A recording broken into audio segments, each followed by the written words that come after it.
ലൈംഗിക പീഡന പരാതിയിൽ അന്വേഷണം നടക്കുന്നതിനിടെ വയനാട്ടിൽ 16-കാരി ആത്മഹത്യ ചെയ്തു. തിങ്കളാഴ്ചയാണ് പ്ലസ് 1 വിദ്യാർത്ഥിനിയെ മരിച്ച നിലയിൽ കണ്ടെത്തിയത്. കേസിൽ ബന്ധുവും അയൽവാസിയും റിമാൻഡ്.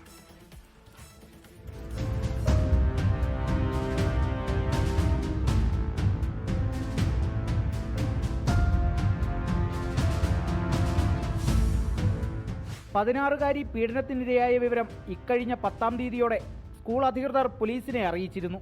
കുട്ടി സ്കൂൾ കൗൺസിലറോട് പറഞ്ഞ വിവരം റിപ്പോർട്ടായി പോലീസിന് നൽകുകയായിരുന്നു. അടുത്ത ദിവസം തന്നെ പോലീസ് ബന്ധുവിനെയും അയൽവാസിയെയും അറസ്റ്റ് ചെയ്തു. 2024-25 കാലയളവിൽ കുട്ടി പലതവണ പീഡനത്തിനിരയായി. കുട്ടി കടുത്ത മാനസിക സംഘർഷം അനുഭവിച്ചിരുന്നുവെന്ന് പോലീസ് വ്യക്തമാക്കി. അച്ഛനും അമ്മയും വേർപിരിഞ്ഞ് താമസിക്കുന്നതിനാൽ അച്ഛനോടൊപ്പമാണ് കുട്ടി ഉണ്ടായിരുന്നത്.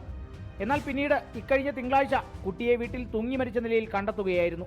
സംഭവത്തിൽ മേപ്പാടി സിഐയുടെ നേതൃത്വത്തിൽ അന്വേഷണം പുരോഗമിക്കുകയാണ്. 24 വയനാട്.